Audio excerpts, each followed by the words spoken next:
ये एक तस्वीर आपके सामने नज़र आ रही होगी, शायद जो मेरी एज ग्रुप के हैं ये यकीनन इन्होंने देखा होगा कि एक वक्त था कि ये जो बैलगाड़ी वाला है या सामान लेके जाता है तो वो कुत्ता रखता था, और कुत्ता भी उसने छोटे कद का लेना है और उसके नीचे एक्सेल के साथ बांध देना, और फिर वो आदी हो जाता था उसके नीचे चलने का। इस कुत्ते के ज़िम्मे कुछ काम होते थे कि जब वो ज़रा रेस्ट करने लगता या बैल को रेस्ट देता तो वो कुत्ता सामान की रखवाली किया करता था।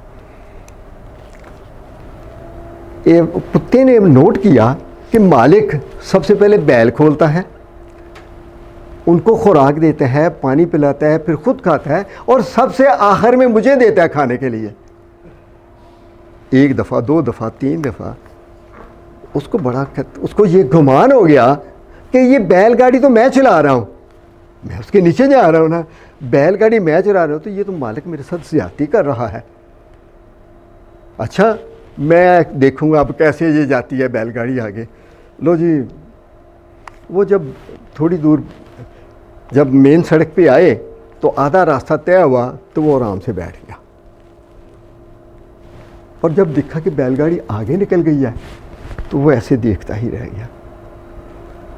बाज़ औक़ात हम अपनी ज़िंदगी में ऐसी अज़म्पशंस बना लेते हैं, ऐसे मफरूज़े बना लेते हैं कि उनको ज़िंदगी का हिस्सा बना लेते हैं, और बाज़ मफरूज़े ऐसे हैं कि जो हमारी ज़िंदगी को एंटायरली चेंज कर देते हैं।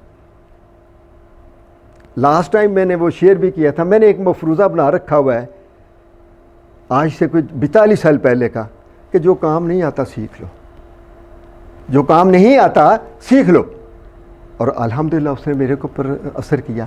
अब ये जो मफरूज़े हैं ये हमारे यकीन में तब्दील हो जाते हैं। कभी आपने देखा होगा कि चौक में गए हैं तो किसी ने सिरी फेंक रखी है, ही इज़ बिलीविंग दैट, किसी ने माश की दाल फेंक रखी है, कोई इस तरह के और जो कुछ भी है, there are so many things के वो लोग कर रहे हैं, दे आर बिलीविंग दैट। तो आज हम बात करेंगे उन मफरूज़ों की जो NLP वालों ने बनाए हुए हैं। तो मफरूज़ा क्या है? मफरूज़ा एक ऐसी चीज़ है जिसे आप सच समझते हैं, जो आपको अपने गोल हासिल करने में मदद करते हैं और ज़िंदगी के लिए इखलाकी असूल सिखाते हैं। इसका मतलब हमने मफरूज़े, अब NLP के मफरूज़ों की बात होने लगी है, और ये जो मैं बात कर रहा हूँ इज़ ए वेरी इम्पॉर्टेंट, क्योंकि आगे जितनी भी टेक्निक्स हमने अप्लाई करने उनमें ये इस्तेमाल होने हैं।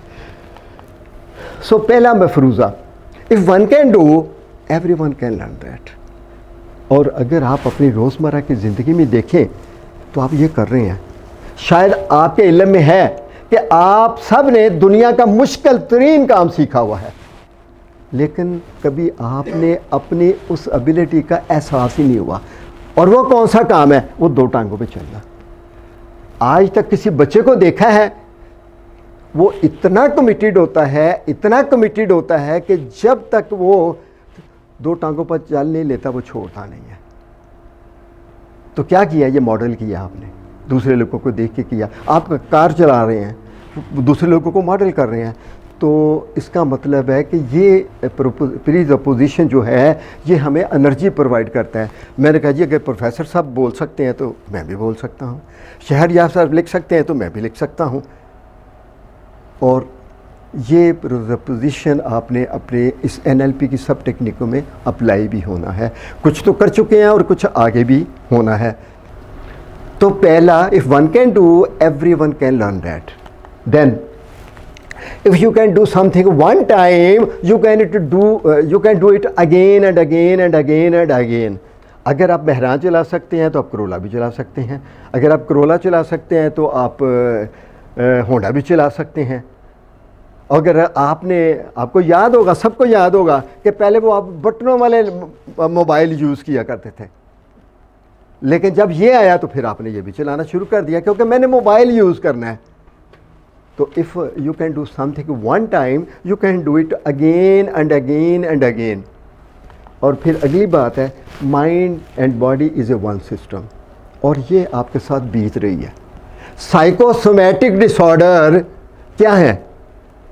माइंड हमारा हमारी सोच हमारी बॉडी पर असरात मुरतब करती है। और हमने एक एक्सरसाइज भी की थी फूड के हवाले से पहले सेशन में कि इमेजिन करें, और उससे पहले हमने एक एक्सरसाइज की थी वो बाल्टी वाली कि इमेजिन करें। जब आप इमेजिन कर रहे हैं तो आप फील कर रहे हैं, इट मीन्स कि माइंड बॉडी के ऊपर इफ़ेक्ट कर रहा है। और अगर आप इस तरह बैठे हुए हैं तो आप मायूसी में हैं, और इस तरह बैठते हैं तो आप एनर्जेटिक हो जाते हैं। तो माइंड को चेंज करने के लिए जो मैंने अपनी ज़िंदगी में बड़ा अच्छा फार्मूला पाया हुआ है कि बॉडी को एनर्जेटिक यूज़ करें, ये आपकी सोच को बदल देता है। तो mind and body is a one system. एक और प्रिसपोजिशन है, all people follow their mental map not the reality. यहाँ पे मुझे वो अब्राहम मास्लो की कहानी याद आई है, वो मैं आपसे शेयर कर देता हूँ। वो ये यकीन रखता था कि वो लाश है, बड़ा उसको समझाया, बावर करवाया, और भाई शरीफ आदमी, और खाते हो पीते हो चलते हो फिरते हो उठते हो बैठते हो और तुम जिंदा हो। कहता ना ना मैं लाश हूँ। फाइनली कंसल्टेंट ने उसे कहा कि आप ऐसे करें कि किसी लाश को प्रिक करके देखें। को 15-20 रोज दिन के बाद वापस आया, कहता जी मैंने 7 लाशों को प्रिक किया है, उनका तो खून ही मुंजमद हो चुका है। कहता अच्छा तो फिर आपको प्रिक करके देखें। जब कंसल्टेंट ने उसकी उंगली पे प्रिक किया, खून निकल आया। कहता ओ अमेजिंग, डेड डू ब्लीड, कि मुर्दे से भी निकलता है। क्या कर रहा है वो? अपने मेंटल मैप को भी फॉलो कर रहा है, उसके लिए वही रियलिटी है। All people follow their mental map, they never create a choice. अब ज़रा देखिएगा इस तस्वीर को, ज़रा गौर कीजिएगा। उसको 3 नज़र आ रहे हैं और उसको 4 नज़र आ रहे हैं, लेकिन दोनों ये जहमत नहीं कर रहे कि मैं उसके शूज़ में जाके देखूं या मैं उसके शूज़ में देखूं। वो फर्स्ट सेकंड पोजीशन आ गई ना। अगर ये करते हैं तो फिर इंफॉर्मेशन बदल गई। लेकिन हम आम तौर पर अपने शूज़ में देखते हैं, तो always create a choice. The meaning of your communication is the response you get. ये बड़ा इंपॉर्टेंट प्रीसपोजिशन है कि आप क्या कहना चाहते हैं, ये आपकी मर्जी नहीं है, ये सुनने वाले की मर्जी है कि वो इसको मीनिंग क्या देता है, और जो मीनिंग है वही उसका रिस्पॉन्स है। इट मीन्स कि मैं अगर आपको कोई चीज़ शेयर कर रहा हूँ और वो चीज़ आप तक मैं शेयर नहीं कर पा रहा, तो फिर मेरी ड्यूटी है कि उसको इस डिफरेंट अंदाज में करूँ कि मैं अपनी वो चीज़ें आप तक पहुँचा सकूँ। Everyone always make the best choice available to them at the time. आगे चल के एक हमने टेक्निक भी करनी है। हम जो उम्र के जिस हिस्से में होते हैं, उस वक्त कोई काम कर रहे हैं, उस वक्त जो हमारे पास चॉइस अवेलेबल है वो हमें बेस्ट लगता है।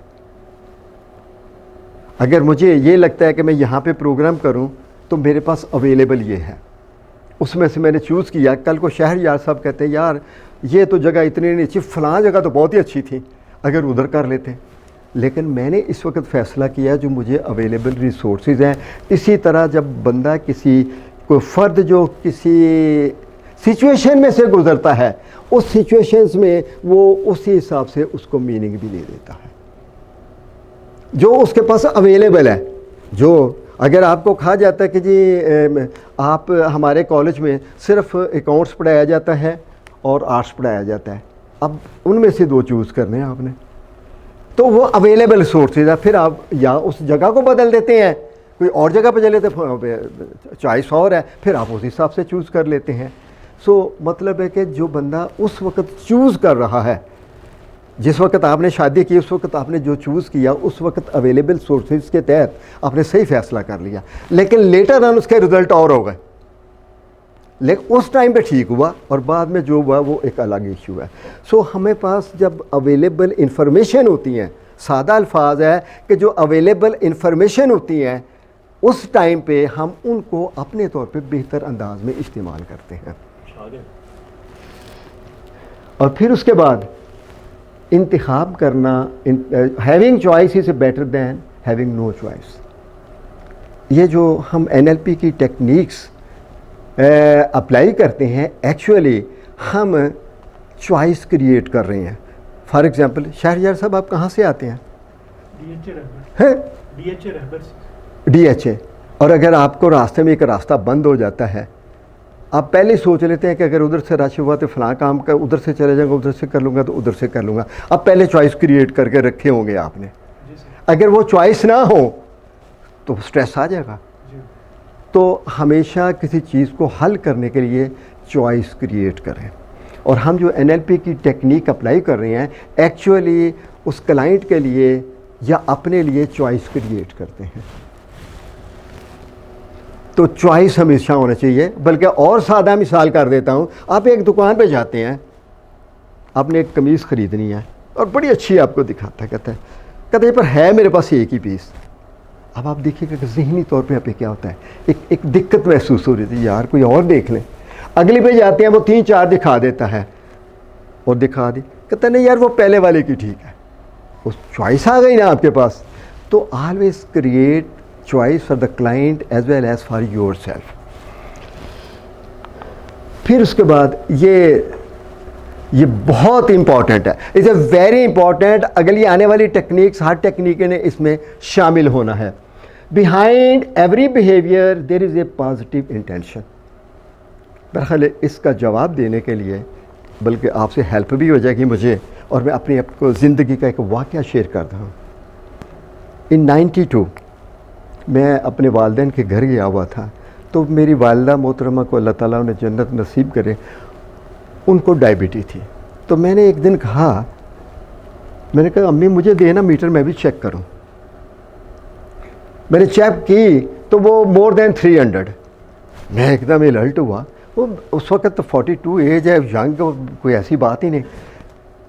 मैं ज़रा बड़ा विजिलेंट हुआ। मैंने कहा इसका मतलब है कि शायद कोई प्रॉब्लम हो। फिर मैंने उसका टेस्ट भी करवाया और पता चल गया कि डायबिटीज़ है। अब मैंने डायबिटीज़ की पॉजिटिव इंटेंशन निकाली। यहाँ पे डॉक्टर साहब भी बैठी हुई हैं। मैं अगर आप सबसे एक सवाल करूँ कि डायबिटीज़ के क्या फ़ायदे हो सकते हैं, can you share me with, शायद मुमकिन है मुझसे मुख्तलिफ हों। सर एक्सरसाइज आप करना शुरू कर देते हैं अपनी। शाबाश, बहुत अच्छी बात है। और मैंने भी उस दौर में ये बात निकाली। क्वालिटी ऑफ लाइफ बढ़ जाती है कि इंसान बड़ा केयरिंग हो जाता है, बड़ा केयरिंग हो जाता है। इतना नहीं हुआ होता जो आप जैसा समझदार उसके बाद होता। मैं डाइट पे कर सकता है। जी डाइट पे तो कर सकता है। डाइट इस्तेमाल रोक सकता है। मैंने उस वक्त मेरे ख्याल 4 निकाली थी। मैंने कहा नंबर 1 डाइट को कंट्रोल करना, और मतलब है कि डिसिप्लिन करना, वक्त पे खाना, यानी डिसिप्लिन आ गया। दूसरा मैंने कहा कि एक्सरसाइज करना। और तीसरा मैंने कहा कि एक मुफ्त में भी फ़ायदा है कि भूख रख के खाना खाएं तो आप सल्लल्लाहु अलैहि वसल्लम की हदीस मुबारक का सवाब भी अलहदा में आ जाएगा। और मेरी लाइफ में डिसिप्लिन भी। लेकिन वो दिन आ गया और आज का दिन आ गया, मैं आपके सामने खड़ा हूँ। और उस दौर में मैंने 92 से लेकर 97 तक विदाउट मेडिसिन मेंटेन की। उसके बाद फिर मैं इंसुलिन पे आ गया। और right now I am still enjoying my life. आपके सामने बोल रहा हूँ, ठीक है। बल्कि आज का भी शेयर कर देता हूँ। सुबह उठा तो मेरी जो सर दर्द हो रही थी, तो रास्ते में जमाल साहब क्या बात हुई है, मैंने कहा यार वो इसका काम अपना करना, मैंने अपना काम कर रहा हूँ अल्हम्दुलिल्लाह। उस रब्बे करीम की मेहरबानी से इस वक्त मैं बिल्कुल फिट हूँ। उसने ऐसे ठीक कर दिया जब हमारे यकीन पुख्ता हो जाते। तो behind every behaviour there is a positive intention. अब एक बंदा स्मोकिंग करता है तो क्या इसकी पॉजिटिव है? थोड़ा सा देखेंगे, क्रिमिनोलॉजी के हवाले से भी यही बात कही जाती है कि एवरी क्राइम जो है उसके पीछे उसका, इवन किसी को कत्ल भी करता है, इतना बड़ा जुर्म है, तो उसके पीछे भी यही चीज़ होती है। बिल्कुल ठीक है, उसकी इंटेंशन पॉजिटिव बनी हुई है, उसकी इंटेंशन है कोई जस्टिफिकेशन उसकी है। हाँ, अब हम उसको इंटेंशन में लेते हैं। सो इसका मतलब है कि आगे चल के जो हमने टेक्निक्स अप्लाई करनी है उसमें इसने होना है।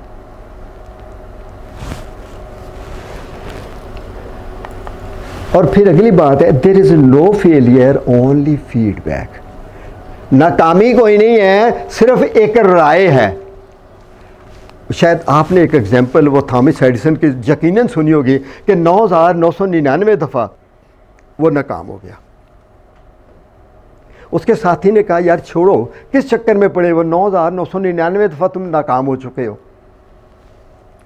उसने कहा आपको किसने कहा कि नाकाम हो चुके हैं, मैंने तो ये प्रूव किया है कि 9,900 ये जो 99 तरीके हैं ये नहीं है, there is some other way. तो हम किसी चीज़ को किस अंदाज में सोचते हैं इसका बड़ा रोल आ जाता है। देन अगर आप वही काम करते हैं जो हमेशा से करते आ रहे हैं तो आपको वही नतीजा मिलेगा जो हमेशा से मिल रहा है। It's a very important. अगर हम रूटीन में जो कर रहे हैं वही करते जाएंगे तो वही रिजल्ट मिलेगा। You need to do something else, और वो जो हमने समथिंग एल्स करनी है उसके लिए ये प्रीसपोजिशन जो हैं वो रोल प्ले करते हैं। ये सबसे इम्पॉर्टेंट प्रीसपोजिशन मैंने आपसे शेयर की हैं। तो आपसे अगर मैं एक सवाल करूं कि अगर गौर कीजिए कि क्या ये ऐसे प्रीसपोजिशन हैं कि हमारी ज़िंदगी में हमारे अखलाकियात को भी बेहतर कर सकें, जो अभी अभी मैंने शेयर किए हैं, हमारी ज़िंदगी को बेहतर भी बना सकेंगे। ठीक है, जब पॉजिटिव इंटेंशन वाला तो बहुत इंपॉर्टेंट है।